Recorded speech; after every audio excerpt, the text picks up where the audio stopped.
Uni Soviet merupakan salah satu mantan negara adidaya dunia yang sekaligus menjadi rival abadi Amerika Serikat. Uni Soviet yang merupakan gabungan dari beberapa negara berhasil menularkan paham komunisme yang beberapa negara di luar Eropa Timur. Namun, dinamisme perkembangan di dalam tubuh negaranya sendiri gagal menyatukan negara-negara bagian yang bersatu di bawah naungan Uni Soviet. Uni Soviet runtuh pada Desember 1991 setelah 69 tahun berdiri. Uni Soviet adalah negara dengan wilayah kekuasaan terbesar di dunia, bahkan menjadi salah satu negara adikuasa pemenang Perang Dunia Kedua. Hanya saja kejayaannya tidak bisa bertahan lama. Selanjutnya, berikut faktor-faktor penyebab Uni Soviet runtuh, yaitu 1. Korupsi di kalangan partai komunis dan pemerintahan. Yang kedua, Presiden Mikhail Gorbachev dan Boris Yeltsin gagal melakukan perbaikan sistem pemerintahan komunis di Uni Soviet. 3. Sistem ekonomi sentralistik yang diterapkan menyebabkan susahnya pemerataan, kesejahteraan, dan perkembangan ekonomi daerah.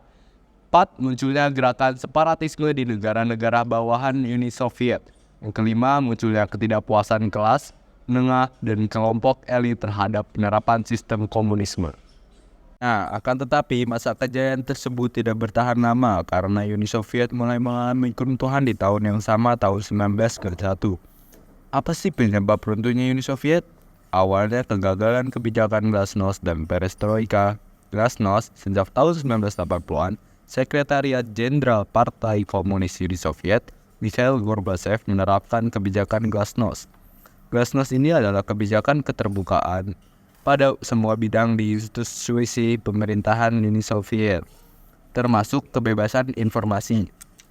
Gorbachev menerapkan kebijakan Glasnost sebagai untuk respon atas kemerosotan ekonomi dan politik yang tengah dialami Uni Soviet saat itu.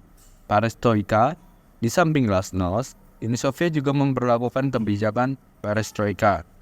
Perestroika adalah rancangan kebijakan bertujuan untuk mereformasi birokrasi dan ekonomi Uni Soviet yang mulai mengalami kemerosotan. Pemerintah Uni Soviet berusaha meningkatkan otonomi daerah di Uni Soviet melalui kebijakan Perestroika ini.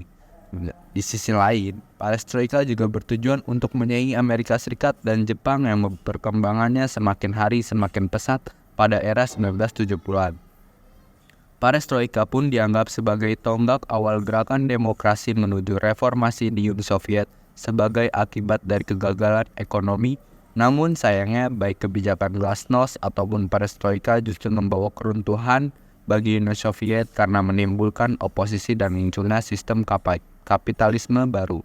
Kebijakan Perestroika secara cepat menentukan Uni Soviet karena berbagai wilayahnya melepaskan diri dan menyatakan kemerdekaannya sebagai sebuah negara. Dikutip dari buku Sejarah Eropa, yaitu dari Eropa Kuno hingga Eropa Modern tahun 2012 oleh Wahyudi Jaja, disebutkan bahwa Mikhail Gorbachev yang saat itu menjabat sebagai Presiden Uni Soviet menerapkan perestroika atau strukturisasi politik dan ekonomi pada tahun 1985.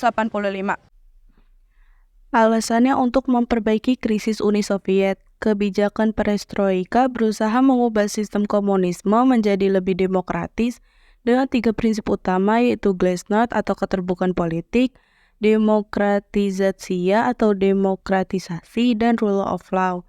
Seiring berjalannya waktu, kebijakan perestroika justru menyebabkan kekacauan dan mempercepat Uni Soviet runtuh. Kebijakan tersebut menimbulkan banyak pertentangan antara kelompok moderat, konservatif, dan radikal tentang sistem komunisme di Uni Soviet. Selain itu, kebijakan perestroika juga memunculkan keinginan negara-negara bagian untuk memerdekakan diri dari Uni Soviet. Pada tahun 1990, kekuasaan komunis mulai runtuh di negara-negara bagian Uni Soviet. Mereka menganggap bahwa sistem komunisme telah hancur karena tidak mampu beradaptasi dengan perkembangan zaman. Akhirnya, negara-negara tersebut mulai melepaskan diri pada pertengahan tahun 1991. Uni Soviet secara resmi dibubarkan pada 25 Desember 1991, ditandai dengan mundurnya Presiden Mikhail Gorbachev. Selanjutnya ada dampak dari runtuhnya negara Uni Soviet. Runtuhnya Uni Soviet sebagai negara superpower saat itu juga menghasilkan dampak yang besar di berbagai bidang, seperti ekonomi, sosial, sampai politik. Dampak runtuhnya Uni Soviet terasa di seluruh dunia, termasuk di negara-negara Eropa Timur. Di antaranya yaitu Yang pertama, munculnya 15 negara baru yang merdeka di wilayah Eropa Timur. Yang kedua, negara-negara seperti Estonia, Lituania, dan Latvia untuk mendeklarasikan kemerdekaan mereka. Yang ketiga, tembok Berlin jatuh pada tanggal 9 November 1989, menyebabkan Jerman Timur dan Barat secara resmi bersatu kembali.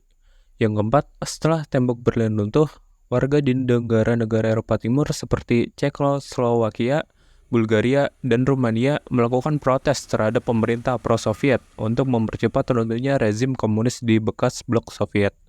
Yang kelima, negara-negara lain seperti Republik Belarus, Federasi Rusia, dan Ukraina menciptakan persemakmuran negara-negara merdeka. Yang keenam, pada akhir tahun 1989, 8 dari 9 republik yang tersisa telah mendeklarasikan kemerdekaan dari Moskow, dan Uni Soviet yang kuat akhirnya runtuh.